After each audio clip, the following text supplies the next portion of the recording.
Chauvel. Thank you, Mr. Speaker. My question is to the Minister of Energy and Resources and asks what actions, if any, is he taking to reduce power price rises? The Honourable Gerry Brownlee. Mr. Speaker, I've often said that no government can promise to lower power prices. Certainly the Labour opposition can't, because under their watch, Mr. Speaker, residential power prices increased by 3 times the rate of inflation. The aim of the government's electricity industry reforms is to flatten out the very steep price path that New Zealanders faced during those years. Mr. Speaker, I would point out that since the National Government has been in office, we have had a 1% in real terms price rise in the electricity sector. I hope that will continue through the coming year, Mr. Speaker. It is significantly better than was done by the previous administration. Chauvel. Does he know that his own expert advisory group says that on average 227 megawatts per year in new generation was added under Labour between 2004 and 2009, and only 174 megawatts per year is projected between 2009 and 2014?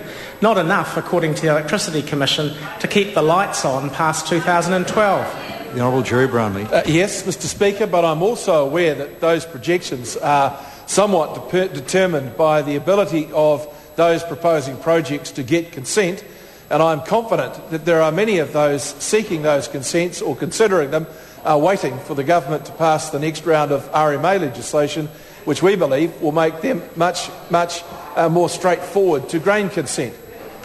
Jonathan Young. A question to the Minister. What is the government doing to increase competition and constrain future electricity price increases? Honourable Gerry Brownlee. Mr. Speaker, the electricity bill currently at Select Committee contains a suite of important changes to the electricity sector. The key initiatives that will beef up competition include the transfer of Tekapo A and B power stations from Meridian to Genesis Energy, requiring all major electricity generators to put in place an accessible electricity hedge market, allowing lines companies back into electricity retailing, subject to strict controls, and establishing a $15 million fund over 3 years to promote customer switching for retailers. Supplementary question. Does he still say that it would be, quote, audacious, end quote, for any power company to raise its prices while he was still considering changes to the electricity sector? And if so, what does he say to those New Zealanders now facing increased power bills while electricity companies ignore him and simply put up prices? Honourable Gerry Brownlee. Mr. Speaker, I spoke before of the measurable period of price rise under a national government. In that time, we had a 1% in real terms price rise. That's a third of the record for each and every of the 9 years of a Labour government. So I think it's a very proud record. What I would say, Mr. Speaker, is that last year most power companies appear to have made reasonable profits, and they've done so while containing price. And I think, sir, that is the way we will see things happening in the future. Supplementary question. Chauvel. Thank you, Mr. Speaker. Has he seen comments from David Baldwin, Chief Executive of Contact Energy, that, quote, the outcome of the electricity review itself is of no particular concern to Contact, end quote?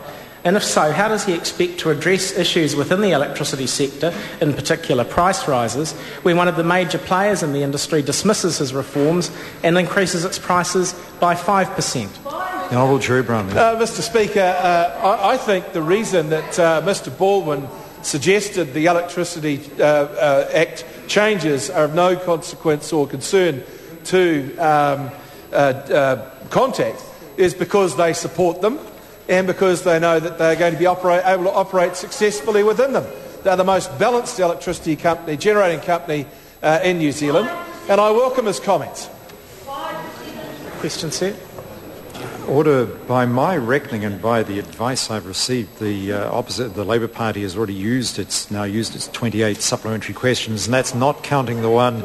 I'm not counting the one where I gave the opportunity to the Honourable Ruth Dyson to repeat one. I didn't count that one. Point of order, Mr. Speaker. I know this is relatively unusual, and I'm doing something which I've never done before. I'm almost certain that I used 5 supplementary questions. My colleague, the whip, counted me having 5 supplementary questions, which is what I was allocated. Order.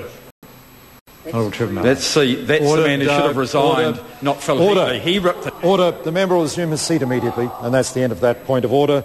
That concludes questions for oral answer. I declare the House in committee for further consideration of the Student Loan Scheme